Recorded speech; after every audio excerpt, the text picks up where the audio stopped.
Saudara, selamat pagi. Pagi ini kita berjumpa kembali saudara dalam renungan kita saudara tanggal 15 bulan 3 2025. Terus kita menanti-nantikan Tuhan dalam kehidupan kita. Saudara, kita percaya Tuhan bekerja dalam segala sesuatu mendatangkan kebaikan buat setiap kita. Pagi hari ini kita terus merenungkan firman-Nya yang melandasi setiap kehidupan kita sepanjang hari ini. Kita lakukan aktivitas kita saudara. Kita percaya Tuhan menguatkan kita sepanjang hari ini. Biarlah pagi ini terus kita rindukan Tuhan memberikan rema-rema yang baru dalam kehidupan kita saudara. Sebelum kita berdoa mendengarkan firman Tuhan yang sederhana, pagi ini kita berdoa. Bapa, kami bersyukur buat pagi ini. Kami percaya Tuhan Engkau baik buat setiap kami pagi ini. Tuhan mengurapi setiap kami lebih lagi Tuhan, untuk kami boleh mengerti apa yang menjadi isi hati-Mu Tuhan. Firman yang sederhana mungkin yang sebentar kami akan dengar, kiranya Roh Kudus-Mu berkata-kata di tengah kami Tuhan. Sampaikan isi hati-Mu, dan kami rindu kami memiliki hati yang terbuka, di mana Tuhan akan memberikan pengertian dalam segala sesuatu, untuk kami boleh melakukan firman Tuhan dalam kehidupan kami. Terima kasih Bapa, berkata-kata Roh Kudus dalam nama Yesus Tuhan. Amin. Salam saudara, pagi hari ini Tuhan ingatkan untuk kata transfigurasi sudah dikatakan, di mana Tuhan ingatkan tentang satu kejadian di mana Tuhan dipermuliakan di Gunung Tabor saudara. Dan saya percaya ini yang Tuhan mau buat setiap kita juga anak-anaknya, untuk kita dipermuliakan di dalam Tuhan saudara. Dan tema pagi hari ini buat perenungan kita sudah dikatakan transfigurasi, pengungkapan kemuliaan Tuhan. Sekali lagi, transfigurasi, pengungkapan kemuliaan Tuhan. Firman Tuhan dikatakan di Matius 17 1-13, dikatakan perikopnya, Yesus dimuliakan di atas gunung saudara. Ayat yang pertama, 6 hari kemudian Yesus membawa Petrus, Yakobus dan Yohanes saudaranya, dan bersama-sama dengan mereka ia naik ke sebuah gunung yang tinggi. Di situ mereka sendiri saja. Ayat yang kedua, lalu Yesus berubah rupa di depan mata mereka. Wajahnya bercahaya seperti matahari, dan pakaiannya menjadi putih bersinar seperti terang. Dan saya percaya ini manifestasi satu kejadian di mana Tuhan ada di Gunung Tabor saudara. Bagaimana rupanya dikatakan bercahaya seperti matahari, dan pakaiannya putih bersinar seperti terang saudara dikatakan. Maka yang ketiga, ayat yang ketiga, maka nampak kepada mereka Musa dan Elia sedang berbicara dengan dia. Kata Petrus kepada Yesus, dikatakan, Tuhan, betapa bahagianya kami berada di tempat ini. Jika Engkau mau, biarlah kudirikan di sini 3 kemah, 1 untuk Engkau, dikatakan 1 untuk Musa, dan 1 untuk Elia. Ayat yang kelima, dan tiba-tiba sedang ia berkata-kata, turunlah awan yang terang menaungi mereka. Dari dalam awan itu terdengar suara yang berkata, inilah anak yang kukasihi, kepadanya lah aku berkenan, dengarkanlah dia. Dan saya percaya ini saudara, bagaimana Bapa menyatakan statement bahwa inilah anak yang kukasihi, kepadanya lah aku berkenan, dengarkanlah dia. Satu manifestasi yang luar biasa di mana Tuhan dinyatakan identitasnya di hadapan murid-murid saudara. Dikatakan ayat ke-6, mendengar itu tersungguhlah murid-muridnya, dan mereka sangat ketakutan. Lalu Yesus datang kepada mereka dan menyentuh mereka sambil berkata, berdirilah, jangan takut. Dan ketika mereka mengangkat kepala, mereka tidak melihat seorang pun kecuali Yesus seorang diri. Ayat yang ke-9, pada waktu mereka turun dari gunung itu, Yesus berpesan kepada mereka, jangan kamu ceritakan penglihatan itu kepada seorang pun sebelum anak manusia dibangkitkan dari antara orang mati. Ayat yang ke-10, lalu murid-muridnya bertanya kepadanya, kalau demikian mengapa ahli Taurat berkata kepada Elia harus datang dahulu? Ayat 11, jawab Yesus, memang Elia akan datang dan memulihkan segala sesuatu. Dan aku berkata kepadamu, Elia sudah datang, tetapi orang tidak mengenal dia dan memperlakukannya menurut kehendak mereka. Demikian juga anak manusia akan menderita oleh mereka. Pada waktu itu mengertilah murid Yesus bahwa ia berbicara tentang Yohanes Pembaptis saudara. Dan poinnya saudara dikatakan rema bacaan kita pagi ini, poinnya di ayat yang kedua, Yesus berubah di depan mereka, mata mereka, wajah bercahaya seperti matahari, dan pakaiannya menjadi putih bersinar seperti terang saudara. Dan saya percaya ini saudara, bagaimana Tuhan Yesus dipermuliakan di atas gunung. Saudara dikatakan bagaimana wajahnya dikatakan bercahaya seperti matahari, dan pakaiannya menjadi putih bersinar seperti terang.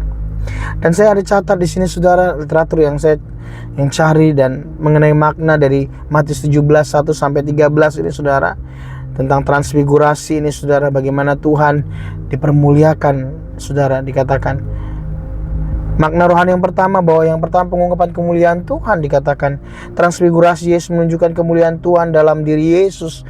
Ini mengingatkan kita tentang keilahian Yesus dan pentingnya menghormatinya. Saudara, saya percaya ini bahwa bagaimana Tuhan Yesus dipermuliakan, Bapa mempermuliakan dia. Saudara, dikatakan bahwa dalam keilahian Yesus pentingnya kita untuk menghormati ini. Saudara, yang kedua, perubahan yang terjadi dalam kehidupan kita. Transfigurasi Yesus juga menunjukkan bahwa Tuhan dapat mengubah kita dan memberi kita kemuliaannya. Sudah dikatakan bagaimana waktu kita bergumul, terkoneksi dengan Tuhan, maka waktu kita sering berhubungan dengan Tuhan, kita sering bersekutu dengan Dia, maka kemuliaannya itu akan nyata dalam kehidupan kita, bahkan mengubahkan kita. Bukankah firman Tuhan dikatakan bahwa kita akan mengalami pembaharuan, perubahan terus menerus menjadi serupa dan segambar dengan Tuhan. Bahkan dikatakan di sini bahwa mengingat ini penting, membiarkan Tuhan mengubah kita, memberikan kita kehidupan yang baru. Yang ketiga, pengungkapan Tuhan dalam kehidupan kita. Dikatakan transfigurasi Yesus menunjukkan bahwa Tuhan dapat mengungkap dirinya kepada kita dalam cara-cara yang tidak terduga. Sudah dikatakan ini mengingatkan kita tentang pentingnya selalu untuk siap menerima pengungkapan Tuhan. Dan saya percaya ini saudara yang Tuhan akan kerjakan dalam kehidupan kita. Dia mengungkapkan pribadinya di dalam kita. Dia mengungkapkan kemuliaannya di dalam kita, saudara. Dan saya catat aplikasi dalam kehidupan sehari-hari mengenai Matius 17 1 sampai 3 ini saudara, dikatakan bahwa tema kita transfigurasi, pengungkapan kemuliaan Tuhan. Yang pertama, aplikasi dalam kehidupan sehari-hari. Yang pertama, menghormati Yesus sebagai anak Allah. Saudara, kita harus menghormati Yesus sebagai anak Allah dan Tuhan kita. Dikatakan bahwa ini berarti bahwa kita harus selalu siap untuk mendengarkan dan mentaatinya. Bagaimana kita menjadi seorang murid, dikatakan untuk kita terus untuk mendengarkan Tuhan, untuk mendengarkan apa yang difirmankannya atas setiap kita. Kita menghormati, mendengarkan, mentaatinya, saudara. Ini yang pertama poinnya, menghormati sebagai anak Allah. Yang kedua, membuka diri untuk perubahan. Dikatakan kita harus membuka diri untuk perubahan yang terjadi dalam kehidupan kita. Ini berarti bahwa kita harus selalu siap untuk menerima pengungkapan Tuhan dan membiarkannya mengubahkan kita. Bagaimana ini Tuhan mau bahwa setiap anak-anaknya untuk mengalami pembaharuan, untuk mengalami pertobatan setiap hari, saudara. Untuk kita mengalami, dikatakan di sini, pengungkapan dari Tuhan, membiarkan Tuhan mengubahkan kehidupan kita menjadi serupa dan segambar. Ini yang penting, saudara. Dan kita dikatakan membuka diri untuk perubahan ini.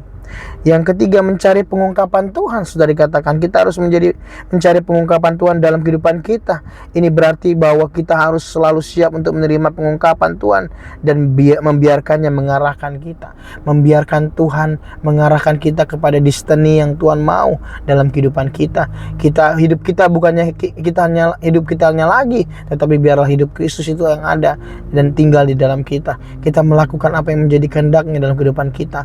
Kita akan mengungkapkan, ini sudah dikatakan, mengungkapkan apa yang menjadi tujuan Tuhan dalam kehidupan kita. Dan yang keempat, yang terakhir adalah mengikuti contoh Yesus. Dikatakan kita harus mengungkap contoh Yesus dalam kehidupan kita. Ini berarti bahwa kita harus selalu siap untuk melayani orang lain dan melakukan kehendak Tuhan.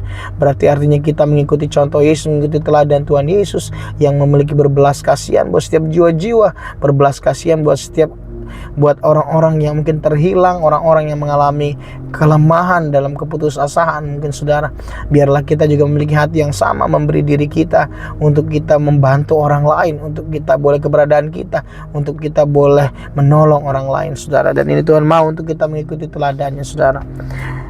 Saya percaya firman Tuhan hari ini tentang transfigurasi ini, pengungkapan kemuliaan Tuhan ini, saudara, boleh dinyatakan juga dalam kehidupan kita. Bapa, kami bersyukur buat hari ini Tuhan. Terima kasih buat firman yang sederhana yang Tuhan berikan buat setiap kami. Kiranya Tuhan setiap firman ini Tuhan mengenai transfigurasi, pengungkapan buat kemuliaan Tuhan dalam kehidupan kami. Kami mau belajar yang pertama, aplikasi dalam kehidupan kami, bahwa kami menghormati Yesus sebagai anak Allah. Kami rindu Tuhan bahwa Kami menghormati Tuhan Yesus sebagai anak Allah. Kami mendengarkan dan mentaatinya. Yang kedua, membuka diri untuk perubahan. Kami membuka diri untuk perubahan yang terjadi dalam kehidupan kami. Dan kami mau Tuhan untuk menerima pengungkapan Tuhan dan membiarkannya mengarahkan kami Tuhan. Dan kami